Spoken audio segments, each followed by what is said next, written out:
امام حسن علیہ السلام کے زمانے میں جو مشکلیں وراثتاً امام کے پاس آ رہی ہیں. پہلا ولایت کا انکار، دوسرا وضع حدیث کا فتنہ، جیلی حدیث ساز پیدا کیے جا رہے ہیں اور جنہوں نے کاتب وحی قرار دے دیا. ام المومنین حضرت عائشہ نے مجلس سننے کے یہ آداب نہیں ہے جو آپ نے کیا ہے، یہ غلط ہے.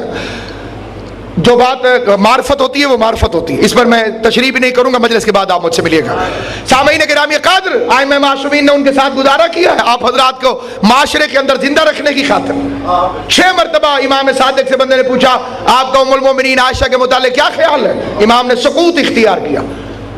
تو سکوت جو ہے وہ بہت بڑی چیز ہوتی ہے، اس لیے معاشرے کو سمجھیے اور معاہدہ حسنہ کو سمجھیے اور اپنے پیغام کو پہنچائیے، نہ کہ ان کی طرح کے جس طرح سے ایک ہوشیار وکیل کا طریقہ ہوتا ہے کہ وکیل مخالف کو غصہ دلا دے تاکہ وہ اپنے موضوع کی طرف آئی نہ اور الٹی پلٹی باتیں کرنے لگے.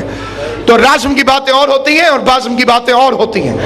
جہاں پہ آپ کی خدمت میں یہ عرض کرنا چاہتا ہوں، 2300 حدیثیں ام المومنین حضرت عائشہ نے معاویہ کے فضائل کی بیان کی جن کا سرے سے کوئی وجود ہی نہیں تھا. اسی زمانے میں اسے کاتب وحی کریٹ کر دیا گیا کہ یہ کاتب وحی ہے، اور یہ نہ سوچا گیا کہ جس نے فتح مکہ کے وقت مصلحتاً کلمہ پڑھا ہو. اب فتح مکہ کے بعد آیتیں کتنی آئیں جو یہ صاحب لکھتے تھے؟ پہلے تو ان آیتوں کو کاؤنٹ کیجئے. غدیر میں وحی کا سلسلہ بند، ختم. الیوم اکملت لکم دینکم واتممت علیکم نعمتی ورضیت لکم الاسلام دینا. اور اس کے بعد یہ سیکنڈ لاسٹ آیت ہے، اور لاسٹ آیت جو آئی الیوم یائس الذین کفروا من دینکم، آج کافر تیرے دین سے مایوس ہو گئے. الیوم، فصاحت قرآن سے بڑی کیا فصاحت ہوگی. الیوم یائس الذین کفروا من دینکم، آج. تو اتنی سخت عید ہے غدیر کہ جو کافر کبھی مایوس نہیں ہوا اسے علی کی ولایت سے مایوسی ہو گئی. اور مایوس وہ ہوتا ہے جس کے منصوبوں میں پانی پھر جائے. پورے سقیفے کی موت واقع ہو گئی غدیر سے. تو اب یہ موضوع پھر دوسری طرف چلا جائے گا اور سوئی روزے داروں کے احترام میں تیزی سے بھاگتی چلی جا رہی. تو سامعین گرامی قدر، آج تو آپ کے ہاتھوں میں بھی کھجوریں ہیں ماشاءاللہ، خدا خیر کرے گا محمد و آل محمد کے صدقے میں. بالکل مسجد نبی یاد آ گئی جہاں عصر کی نماز کے بعد لوگ کھجور ہاتھ میں لے لیتے ہیں کہ خدا نہ خواستہ کہیں مکروہ نہ ہو جائے. تو سامعین گرامی،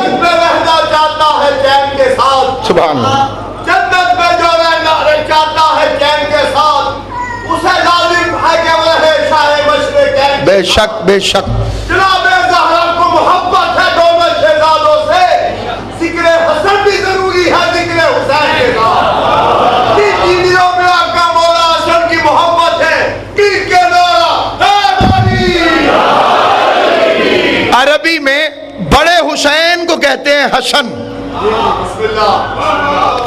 لغت عرب کے لحاظ سے اگر حسین کو بڑا کیا جائے تو حسن بنتا ہے، اور حسن کو چھوٹا کیا جائے تو حسین بنتا ہے. اور جو میرے بھائی نے شعر ربائی پڑھی ہے تو حضرت نسیم امروہی کا سنیے، وہ فرماتے ہیں حسن بھی حجت حق ہیں یہ اعتماد رہے. حسین چھوٹے حسن ہیں، یہ بات یاد رہے.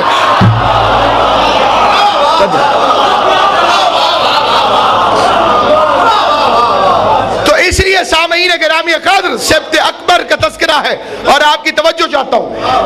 وضع فتنہ وضع حدیث، کل میں نے عرض کیا تھا کہ خود احمد ابن حنبل حیران ہو کر کھڑے ہو گئے اس شخص کے سامنے جو حدیث بیان کر رہا تھا احمد ابن حنبل کے نام سے، کہ فرمایا احمد ابن حنبل نے کہ جو ایک مرتبہ لا الہ الا اللہ کہے اللہ جنت میں ایک پرندہ پیدا کرتا ہے جس کی چونچ سونے کی ہوتی ہے اور وہ قیامت تک پھر اس مومن کے لیے لا الہ الا اللہ پڑھتا رہے گا.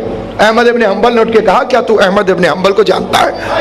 اس نے کہا نہیں. اس نے کہا احمد ابن حنبل میں ہوں، میں نے تو یہ حدیث بیان نہیں کی.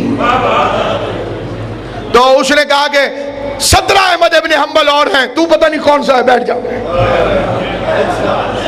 تو یہ فتنہ شروع ہو گیا، اور اس کے بعد پوری ذمہ داری سے پھر کہتا ہوں، صرف اہل سنت نہیں، اہل حدیث علماء کی کتابوں کی بھی ذمہ داری سے، کہ ام المومنین بی بی عائشہ نے آخری عمر میں امام حسن سے پردہ کرنا شروع کر دیا، مولا علی کا نام نہیں لیتی تھی۔ ان کی روایتیں صحیح بخاری میں موجود ہیں کہ جب میں وہاں پہ گئی تو وہاں پہ وہ صاحب تھے، وہ صاحب تھے، وہ صاحب تھے، مغیرہ بن شعبہ تھا، محمد ابن اسلمہ تھا، اور ایک وہ اور شخص بیٹھا ہوا تھا۔